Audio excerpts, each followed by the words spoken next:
In this video, I'll show you how to clone your old hard drive to a new SSD using a free tool called Clonezilla. The best part is, you won't lose any data and your system will look and feel exactly the same. Upgrading to an SSD is one of the easiest and the most effective ways to speed up your computer. And with cloning, you don't need to reinstall Windows, set up your programs again, or worry about losing files. Everything stays intact.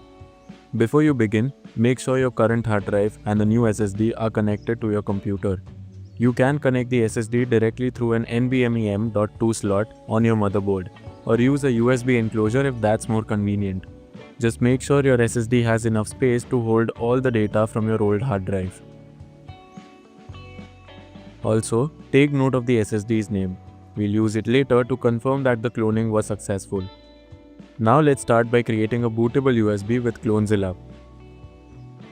First, go to clonezilla.org and download the latest ISO file.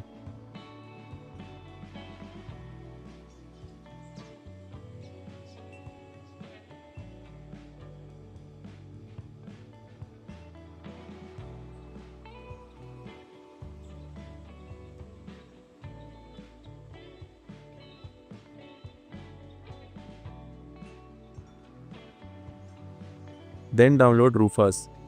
We'll use Rufus to write the Clonezilla ISO to a USB flash drive.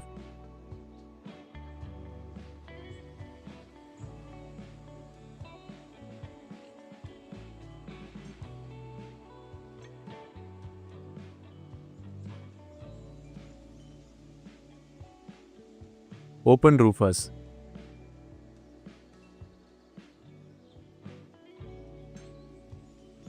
Plug in your USB drive. Select the Clonezilla ISO file.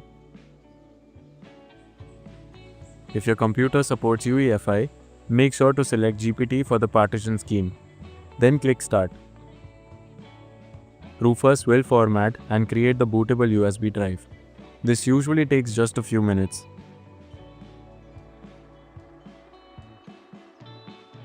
Once it's done, restart your computer and enter the boot menu.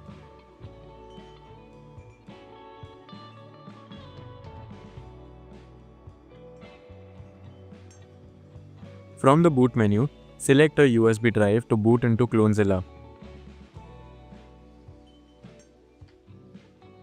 On the first screen, choose Clonezilla Live, VGA and large font, and press Enter.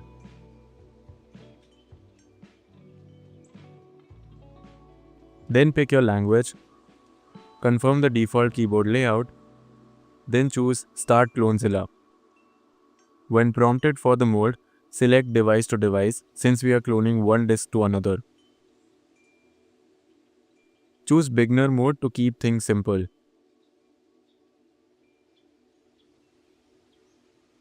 Clonezilla will now list all the connected drives.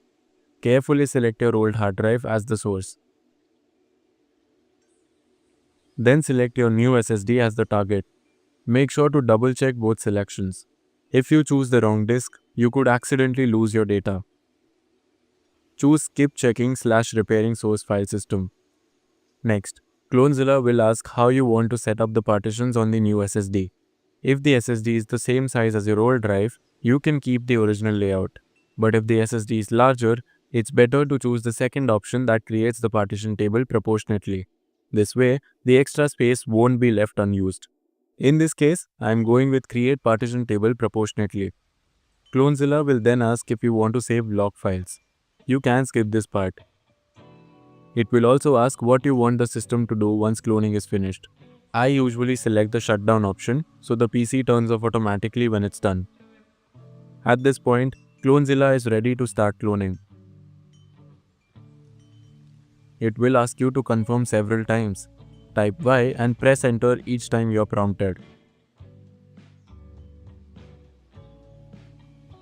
Once the process starts, sit back and let it run.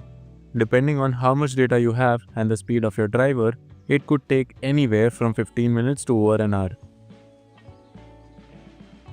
When the cloning is complete and the system shuts down, unplug the old hard drive and remove the USB.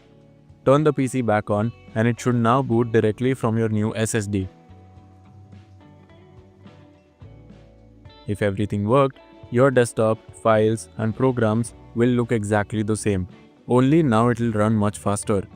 To confirm that your system is now running from the SSD, open the disk management and check the disk name and details.